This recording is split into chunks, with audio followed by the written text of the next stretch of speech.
নমস্কাৰ লিগেণ্ডৰ বিষয়ে পঢ়োৱা হা লিগেণ্ড হৈছে অনুবা আয়ন যি এক সমন্বয় কমপ্লেক্স গঠন কৰিবলৈ কেন্দ্ৰীয় ধাতু পৰমাণুৰ সৈতে বান্ধ খায় লিগেণ্ডে ধাতুলৈ এক বা একাধিক জোড় ইলেক্ট্ৰন দান কৰিব পাৰে যাৰ ফলত বিভিন্ন ধৰণৰ বন্ধন আন্তঃক্ৰিয়া সৃষ্টি হয় যি সমন্বয় যৌগসমূহক স্থিৰ কৰে লিগেণ্ডে জিঅমেট্ৰি প্ৰতিক্ৰিয়াশীলতা আৰু কমপ্লেক্সৰ সামগ্ৰিক গুণাগুণ প্ৰভাৱিত কৰিব পাৰে লিগেণ্ডৰ সচৰাচৰ উদাহৰণবোৰৰ ভিতৰত আছে পানী এমোনিয়া কাৰ্বন মনোক্সাইড আৰু ইথিলিন ডাইমাইন লিগেণ্ডবোৰক ডাটা পৰমাণু আৰু কেন্দ্ৰীয় ধাতুৰ পৰমাণুৰ সৈতে বান্ধনী আন্তঃক্ৰিয়াৰ ওপৰত আধাৰিত কৰি শ্ৰেণীবদ্ধ কৰা হয় মনোডেণ্টেল লিগেণ্ড যেনে পানী আৰু এমোনিয়াৰ একক ডাটা পৰমাণু থাকে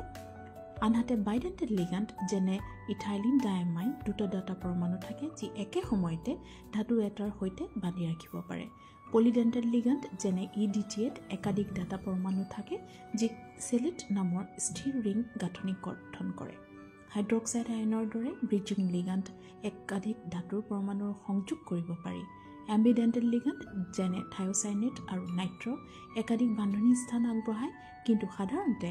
এবাৰত এটা ব্যৱহাৰ কৰে লিগেণ্ডবোৰো চাৰ্জৰ ওপৰত ভিত্তি কৰি ভগাব পাৰি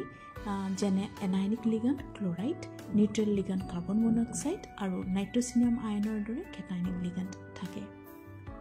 ধন্যবাদ